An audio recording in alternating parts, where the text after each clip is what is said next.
അത്യാവശ്യം നല്ല തടി കൂടിയിരുന്ന സമയത്താണ് ജിമ്മിൽ പോവുക എന്നൊരു ചിന്ത എൻ്റെ ഉള്ളിലേക്ക് വന്നത്.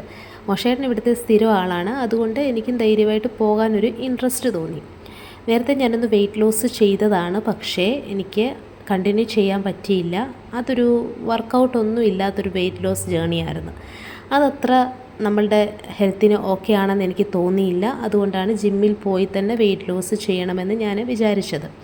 നമ്മളിന്നിവിടെ കൂടിയിരിക്കുന്നത് മാഷും ഇന്ദുവൊക്കെ നല്ല ട്രെയിനേഴ്സാണ്. കാരണം വളരെ ഡെഡിക്കേറ്റഡ് ആയിട്ട് നമ്മളെ ട്രെയിൻ ചെയ്യിക്കുന്ന രണ്ട് വ്യക്തികളാണ്. അപ്പോൾ അവർ കുറേ മത്സരങ്ങളിലൊക്കെ പങ്കെടുത്തു. അപ്പോൾ അവർക്കതിനെല്ലാം പ്രൈസ് കിട്ടിയിട്ടുണ്ട്. ഈ വർഷത്തെ 2025 മിസ് പത്തനംതിട്ടയാണ് ഇന്ദു. അപ്പോൾ ഇന്ദുവൊക്കെ അതിന് വളരെ ഡെഡിക്കേറ്റഡ് ആയിട്ടാണ് നിന്ന് അത് വർക്കൗട്ടൊക്കെ ചെയ്തിട്ടുള്ളത്. അതിന് വേണ്ടിയിട്ടൊക്കെ ഒത്തിരി കഷ്ടപ്പെട്ട്. മാഷും മാസ്റ്റേഴ്സിൽ മാഷിനും ഫസ്റ്റ് പ്രൈസാണ് കിട്ടിയിരിക്കുന്നത്. പിന്നെ വേറെ പല മത്സരങ്ങളിലും അവർ പങ്കെടുത്തു. അതിനെല്ലാം തേർഡ് പ്രൈസും സെക്കൻഡും തേർഡും ഒക്കെ ഉണ്ട്. അപ്പോൾ അതിൻ്റെ ഒരു ചെറിയ സെലിബ്രേഷൻ്റെ ഭാഗമായിട്ടാണ് ഞങ്ങൾ ഇന്നിവിടെ എത്തിച്ചേർന്നിരിക്കുന്നത്.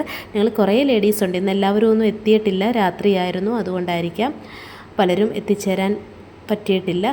എന്നിട്ട് മാഷിൻ്റെ കുറേ ഐറ്റംസൊക്കെ കാണിച്ചു.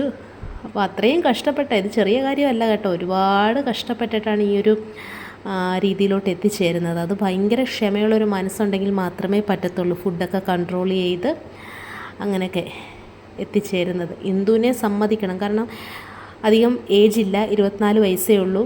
അപ്പോൾ ആ ഒരു പ്രായത്തിൽ അത്രയും നല്ല രീതിയിൽ വർക്കൗട്ട് ചെയ്ത് അത്രയും ക്ഷമയോടെ എല്ലാം കൺട്രോൾ ചെയ്ത് ഫുഡൊക്കെ കഴിക്കുന്നതൊക്കെ വളരെ കൺട്രോൾ ചെയ്ത് ആ ഒരു മിസ് പത്തനംതിട്ടയൊക്കെ ആയതിൽ നമ്മൾ അഭിമാനത്തോട് വേണം അത് നമ്മൾ കാണാൻ. ഓക്കേ.